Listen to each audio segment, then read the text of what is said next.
Just a quick one. I forgot to hit record on the video, so you're not going to be able to see my beautiful visage this week, but I'm sure for some of you that might even be a perk. Let me know which one you prefer, because it is actually easier to have it without the video and easier to edit. So let me know if you prefer it, and I will maybe just stick to an audio format. Not sure. Depends what you Depends what you find more engaging, to be honest with you. Okay, so my first week was good. I think I was surprised by how much fun that I had. And it was such an intense week just in terms of learning. So obviously there's just so much to pick up, but particularly about selling, that's something I've never done before. And I've been fortunate to learn a lot, which I'll unpack with you later on. But in terms of what I actually did, it was what I think I'm most proud of would be the fact that it was a really intense week of learning, and I managed to actually retain my concentration throughout the whole week. I had 2 days where I was basically just in back-to-back meetings every single day, and I managed to not get really tired and start yawning and feel like I want to fall asleep, because I've noticed that I do get that sometimes in meetings. But what I realized, and I suppose this isn't maybe the biggest revelation to most of you, but what I realized is actually just that I'm only getting tired if I'm bored. And usually that's on the person who's hosting the meeting, right? So this past week, it's all been internal meetings, pretty much. And if they were external, and there were external ones as well, but they were all interesting is the point. And I was constantly listening, taking notes, asking questions. And there was one meeting in which somebody basically called us in, and they wanted to show us how to use their software. They're a software provider for the company, basically. And it was so dull. It was so dull. I was completely switched off, and that was at the point I was fighting to keep my eyes open. And I wish I could have people like that around me as I'm going to bed. Maybe not in the room, because that'd be a bit weird, but somewhere just on a laptop. I want someone to walk me through how to use their software as I'm going to bed, because I usually have issues sleeping, and that would have put me to sleep. If there wasn't somebody next to me, I would have slept. That it was just so boring. And I suppose that's also a lesson not to talk for 40 minutes straight, because that's basically what happened. We were just talked at for that long. So yeah, I mean, lesson 1, don't do that. But beyond that, I'm also proud of the fact that I think you can learn. Well, I'm not proud of this, but I think that you can learn to push through tiredness and still get things done. So I've had an absolutely rammed schedule because I'm trying to work this full-time job, and then obviously even just going to the gym actually on its own, when you have to commute and everything, it's already quite long. And I'm trying to also fit in coding as well, and reading, and just trying to continue to learn, because I don't want to become just a bog standard wagey, if you will. I just want to make sure that I'm continuing to learn outside the workplace, so that I am ready to leave at some point, whenever that is. And yeah, so I've been teaching myself to code, and I've been coming back from work really tired, and actually been finding that I'm still able to push through, which I thought there would have been a bit of an adjustment period, but I think I'm holding up quite well in that regard. Another one, I'll start with the sales side. I'll start with the selling, right? So the most important thing that I think I have learned this week is that a great salesman is a great listener. I thought that selling was all about talking and getting someone to understand your point of view, right? And to believe in it. But actually, it's not that at all. It's all about getting the other person to talk and getting them to feel like you've been listening to them. And I've heard that. So I've bought a book that I've been recommended called Spin Selling, and I'll get back to you on how I find it.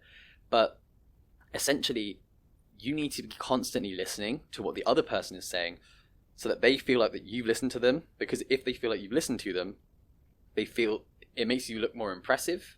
It makes the experience more tailored to them, but also it just makes them feel like you're on their side. Um, and so what I've been practicing doing is sitting in on calls and just taking notes on the things that people are saying, listening to them, and picking up from that what they care about, because you want to be referring back in a conversation to points that they've raised and then addressing those points, and you want to make sure that by the end of the call you've addressed everything. And there was another point which is a smaller one, but it seems so blindingly obvious, but you need to act like every interaction that you have with somebody is your only interaction with them. So you don't want to leave anything. Generally, you don't want to leave anything on the table. Apparently, you want to be creating some problems for them, and then you address the problems in later meetings. I haven't really learned too much about that yet. And another reason that you want to act like it's your only interaction with them is because for them, you're the nth priority, whereas for you, they're probably number one priority. You want to make that sale, and so you're going to remember so much more about what you've spoken about, you talk, the different things that you've agreed, maybe things that they might have said in passing and that they sort of forget about. So it's always really important to bring them up to date as if they haven't remembered everything. The other thing that I wanted to go back on is the fact that you need to keep hammering home on the points that they care about, because those are the points that they care about. And those are the things, because ultimately selling to somebody it's an emotional process, right? You're not selling to a rational machine. You are trying to get the other person to want to do something. And so you need to do that through their personal lens. And the best way of getting through their personal lens is just by listening to them and picking up what they care about. A lot to unpack there, but yeah. And this other point makes me seem like a bit of an asshole. But it's about judgment and realizing, I suppose, internalizing something that we should all really know, and that's not to judge a book by its cover. So people who are quiet are not necessarily any worse than people who aren't, right? And that's something that I think I learned this week. And we've always, you always know it. I mean, it's literally the saying, "Oh, don't judge a book by its cover." You know, all the stuff about expectations, how they can be misleading, whatever. But often when you're in a room and someone is talking a lot and more authoritatively, that confidence makes you feel confident in that person, and I think it's just something innate within us. And I need to, I guess, on the flip side, to not, when I see somebody who is a bit more reserved and who it doesn't volunteer information nearly as much, that doesn't mean that they are any worse than anyone else. And I think, in fact, people who are quietly good are more dangerous than people who are noisily so. Um, and and the reason I'm saying this is just because there was someone at work who was a lot more quiet, and they didn't really get involved with training me mostly. Like, they just let other people do all that stuff. And then one day I asked for help on some stuff, and then they really get stuck in, and they're just firing away bits of advice that are very different to the advice that other people give, and gives me a completely new perspective, and also gives me a just gives me faster ways of doing my job, more efficient ways of doing my job. And I just kind of sat back afterwards and went, look, and it just goes to show how little I know. Um, and well, not even how little, no, not how little I know, but it goes to show how closed-minded you can be, even when you do not think of yourself as being closed-minded, I suppose. And we're going on some common themes here at the moment, but this next one is all about not letting things that are out of your control get to you. Now, I know I've talked before about my mum and gone, oh, uh, she's getting all annoyed at stuff that's, realistically out of her control and also not that consequential anyway. And this is also something that's inconsequential, but it really annoyed me. Um, and that's that I basically went to I had to go out of town to go get to go do some work stuff basically, and my boss, he said, "Is that okay? I'll have to drop you off at a station, and you can get the station back to this city, and then you can get a train out of it and to get back home." And I was like, I'm not going to tell you no, that's not fine. So I said, yeah, yeah, that's fine, don't worry. Um, and proceed to get to the station, but because the train is just the way that the trains run, I'm going to arrive at the station about 5 minutes after my train is going to leave to get to home, and that train runs every hour, so it's a pretty. I was like, oh my God, I've got to wait, and waiting for an hour is ultimately it doesn't sound like a big deal, and it's not, but I then wait an hour, and then my train is cancelled, and then I have to get another train to a place that's kind of nearby, and basically just get picked up by my parents instead. Um, and I was really annoyed at this point because my time is precious to me. It's probably one of the most precious things. Like I don't mind losing money, but I do mind losing time because there's not enough time in a day. Um, and I have a absolutely rammed schedule where losing an hour of my time means that I might have to lose sleep or I'm not going to get the work that I want done in the day, and either one of those I'm not going to be happy with. So in that case it was right, okay, I'm not going to be able to code. I'm going to have to start coding about 2 or 3 hours later than I normally would. And that just really got to me because it felt like, okay, cool, well, this is the one thing that I promised myself I wouldn't give up if I started a job.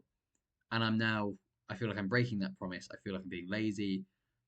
And I hate that. I hate feeling lazy. I think I've talked about that before. But it's just, I guess we're in a competitive world, and I'm just like, I want to be doing everything that I can. And I accept nothing but the best from myself. And it feels like missing out on time spent doing things that are important is it falls short of excellence, which um because I just it's so easy to go, oh well, you you missed a train, so what? But at the same time it's like, right, well, I don't care that I missed a train. I've set I've told myself this is what I'm going to do. A train should not be able to stop me from doing that. um but yeah, and so I it really annoyed me, but I then had to sort of sit there and just talk to myself. I had this diary on me and I was just writing through it and just going, right, well, this is not a winning mindset. Letting something this small get to you is that's what a loser does. And by a loser, I don't mean like what a high school bully would say to somebody. I mean somebody who loses. Um, and I don't mind being a loser, but only on my terms and only if I know that I'm going to get better and I won't be a loser in future. Okay, so the setting for this next point is, I'm in the same place. I'm writing down all these things about how I'm making a big deal out of nothing. Um, how well, yeah, I shouldn't really be annoyed. It's just creating cortisol in me, just killing me over the long term. Not really worth it, basically. and it's just not generally a winning mindset, right? Um, and as I'm writing this stuff, I sort of like look to my right and realize that there's someone who's sat on the same carriage, pretty much an empty train, um, who's it's this girl who looks, I think, was really attractive, and I was like, oh, I should talk to her, or I would like to talk to her, but I was just the notion of it just made me feel a bit scared, afraid, or whatever. I had all the adrenaline. I was like, oh my God, because this doesn't mean I can't talk to women. If I like somebody and I'm in a setting where it's socially acceptable to go and talk to somebody, I'm perfectly happy to go and do it. Um, but the thing is that I'm like where I'm not good is that well, isn't that when it comes to talking to girls is if I've never if I have no reason to know them or to talk to them, that's where I struggle because I think it takes so much confidence to just go up to somebody you've never met before and just start talking to them. Um, and flirting with them and stuff. I could probably, well, I have done in the past. I can talk to people who I have no interest in, and it's not, it's more of like a friendly thing. I can do that, but for some reason, it's just if I'm going up with the with bad intentions, I guess I don't know. If I'm going up with wrong intentions, or I say the wrong intentions, that sounds so wrong, but just different intentions, that's when I find it difficult. Um, and I bottled it, and there was this guy who was sat between us, and I was like, oh well, I don't want to talk across this guy, but in reality, I think it's just making up excuses in my head, as reasons not to talk to this person. Um, and and I was just I was sat there analyzing myself, and I felt like I had this notebook in front of me, so I've actually got what I was writing um, at the time, and I have like a sort of a mantra that I write every day to sort of almost like the person I want to be, because apparently that works and that it helps you change your self perception, which is obviously one of the most important things for the way that you act. And so I was just like writing out this mantra, talking about, well, I'm a confident person. Um, I'm a confident person who loves to meet new people. Um, and And then I went, you know what? I'm being ridiculous. I was just writing it down. I was like, you're just making up excuses not to talk to this person. And I think very firmly that when you're afraid of doing something, that you should go and do it, right? And it's sometimes it's really hard. It's really easy to say that, and it's really hard to do it because sometimes if you're absolutely terrified, the easiest thing to do is just avoid it, and you can probably go much of your life avoiding it. But will you be happy for doing that? Um, and so I was sort of writing this stuff down. And I was like, you're such a like just almost like hating myself and going, you know what? No, I'm making a pact with myself. And I've got it here, pact. If this guy moves, you, and then I had to stop writing because the guy just got up and walked off. And I was like, it's a sign. It's a sign. If there's a God, he's just like, right, okay, cool. Then, no fucking excuses. So, I, I went and spoke to this person. And to be honest with you, like I was so nervous when I struck up a conversation with them, and then we had a bit of a chat. They were perfectly nice, but to be honest with you, the chat wasn't it wasn't the best. Like, um, I'm not I'm not too upset about it or anything. Well, I'm not too upset. I'm not upset about it at all because um, they didn't put in like that much effort into the conversation.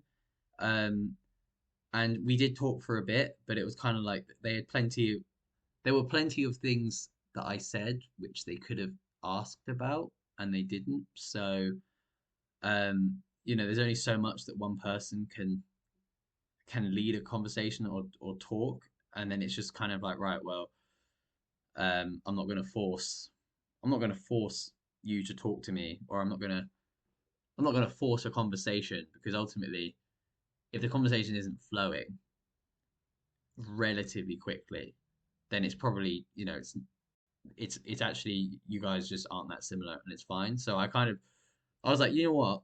I'm so proud of myself for just having the balls to actually just go and do it and just strike up a conversation. And it sounds really sad to say, but that felt like a really big win, and I want to I want to do that more. I want that feels like just that level of confidence. The more you do stuff like that, the less terrifying it becomes. Because actually, I've spoken to strangers before on public transport, so I don't know why it's any different. Um, and talking to people is often quite nice because there are so many interesting people out there who have lived these amazing lives, who have these amazing stories, and I have loved just chatting to people on the bus. You just leave and you go, huh, that was really nice. I thought I'd share that because it felt like a big win, even though it didn't go anywhere. Um, because you never know from those conversations, you never know what's going to happen, whether you're going to make a good friend, whether you're going to meet a business partner.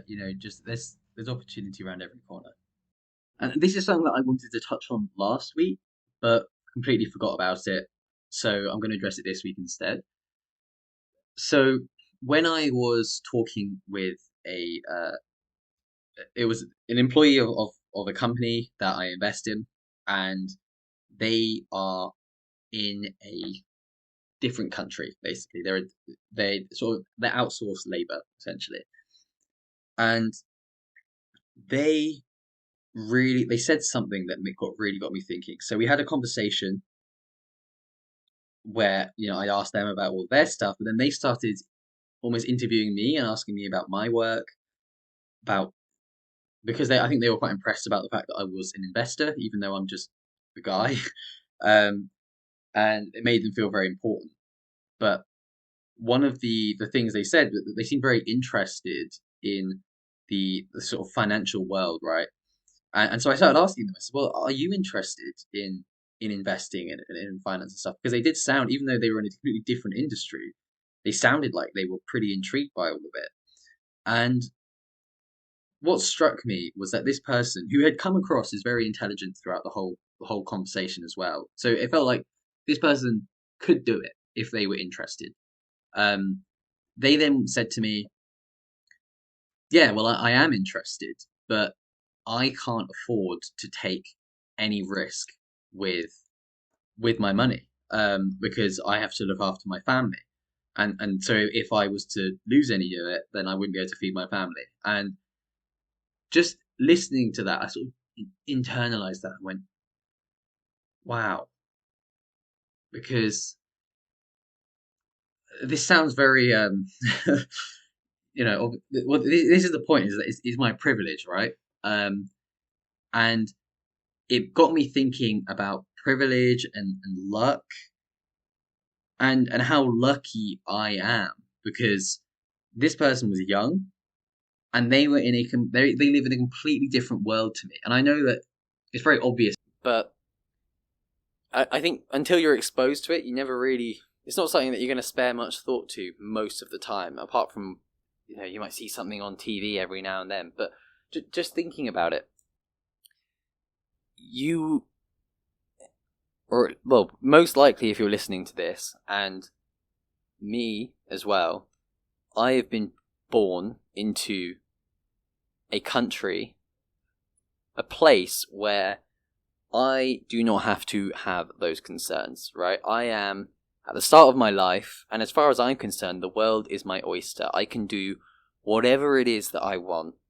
I can go anywhere that I want. If I decide that I'm interested by a particular field, or I want to start a business in doing whatever the fuck it is that I want, I can do that.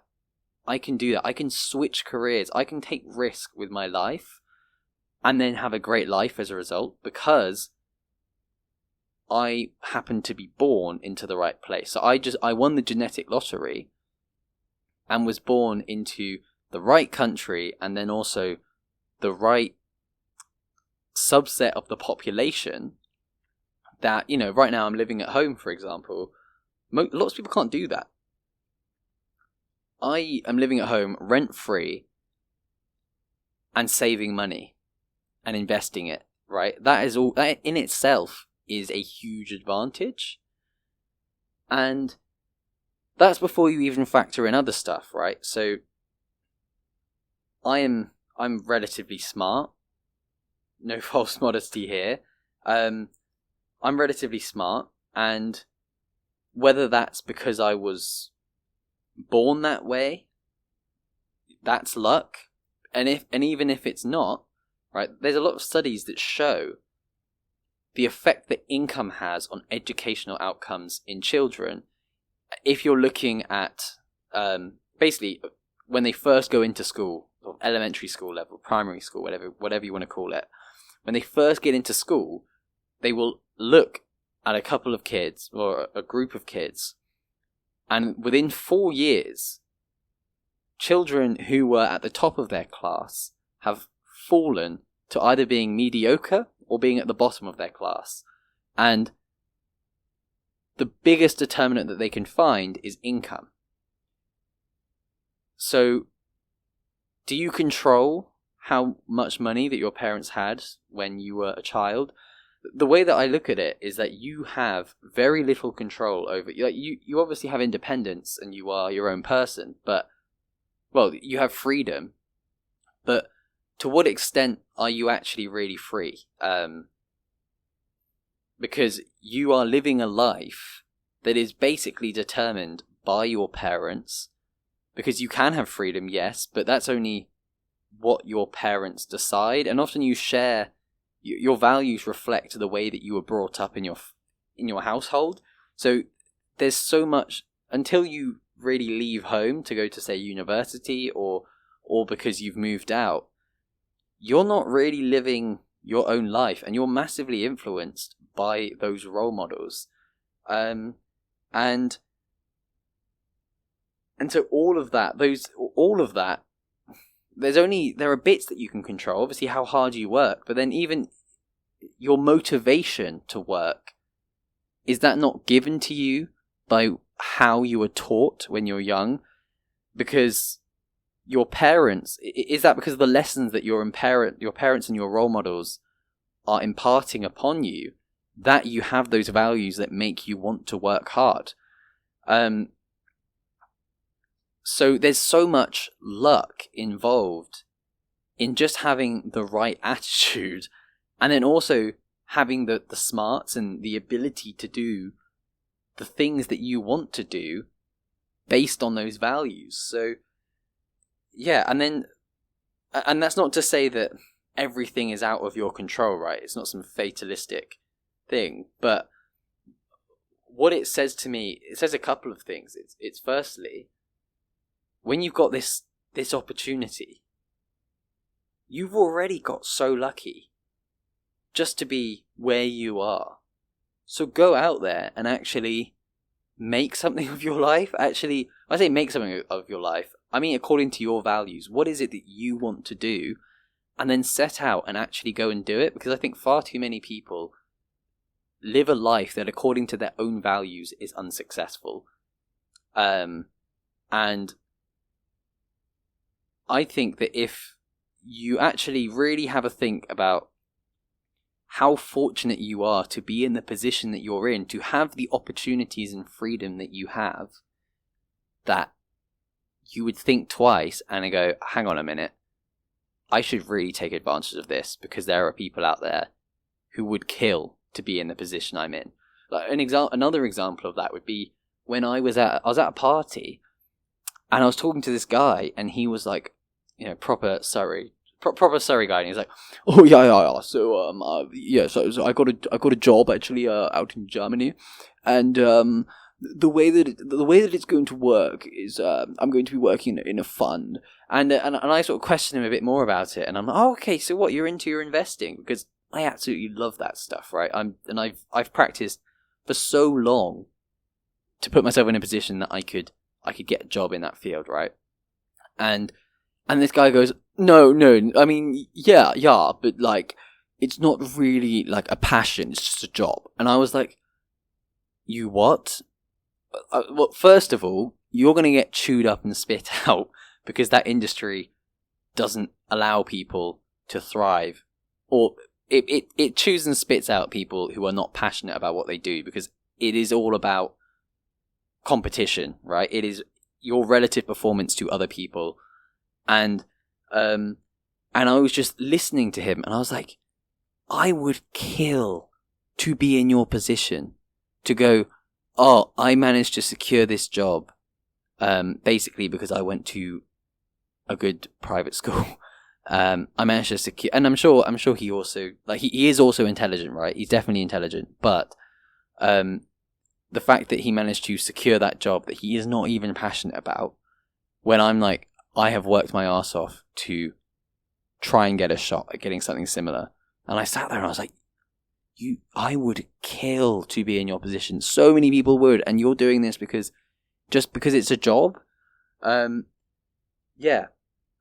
But I need to regather my thoughts. Right. So, but when you get people, when you're looking at your own life, and there are so many people out there who would kill for what you have and for what you could have the opportunity to do, like, you just got to go out there and take it, and balls to the wall, go out there and make a life that you want, because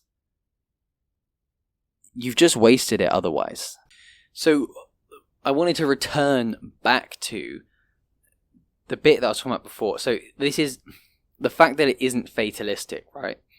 So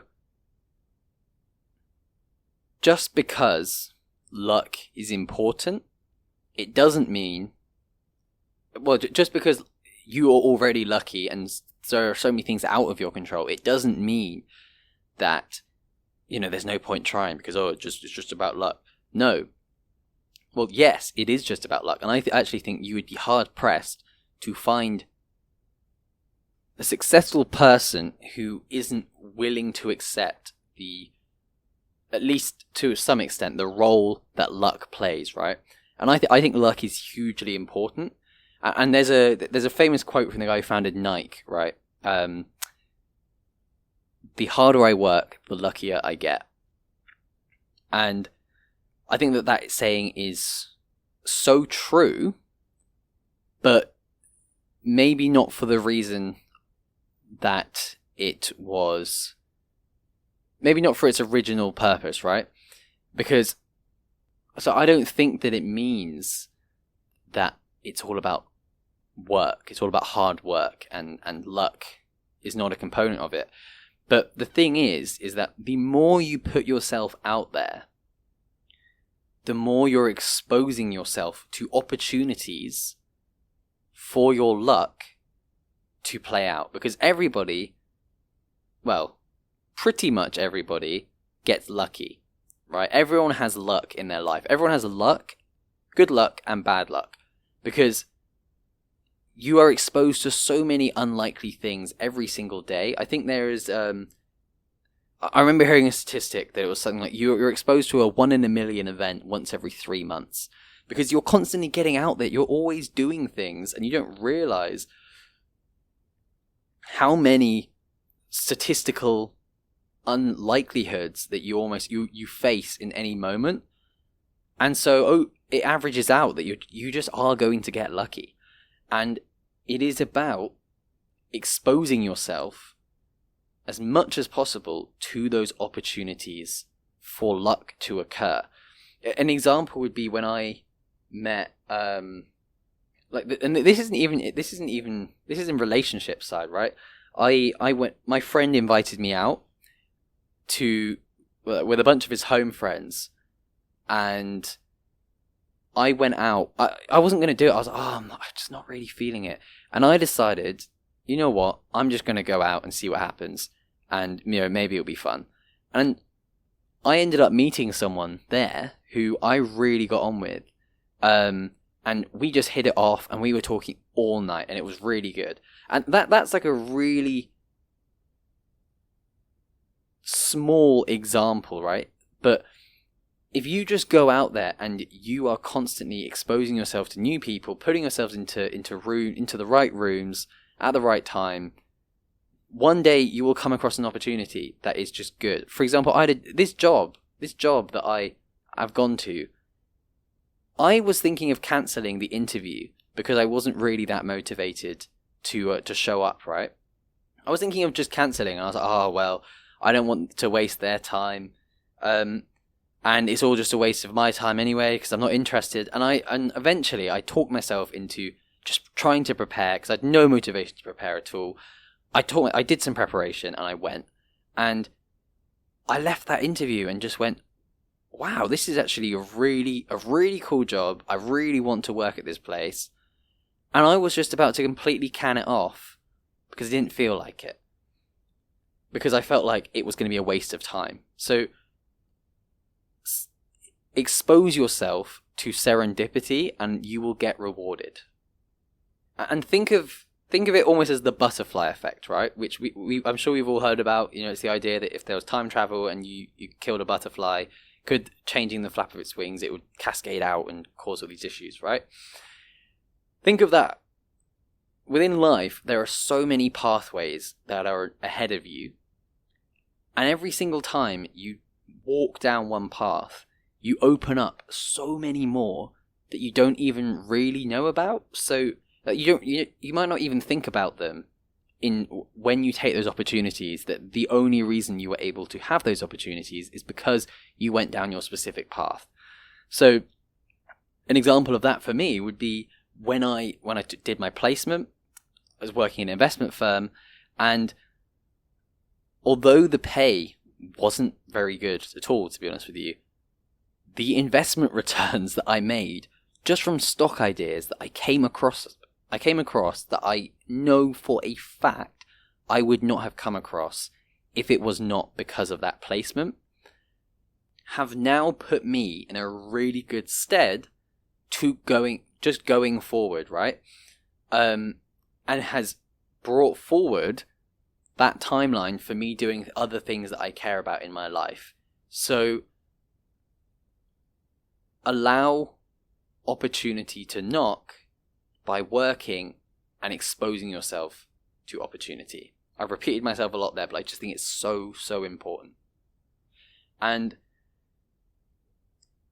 then I guess I'm going to, I've been talking for a while, so I'm going to wrap it up here. And there are some things I wanted to talk about. I think I might just save them for next week.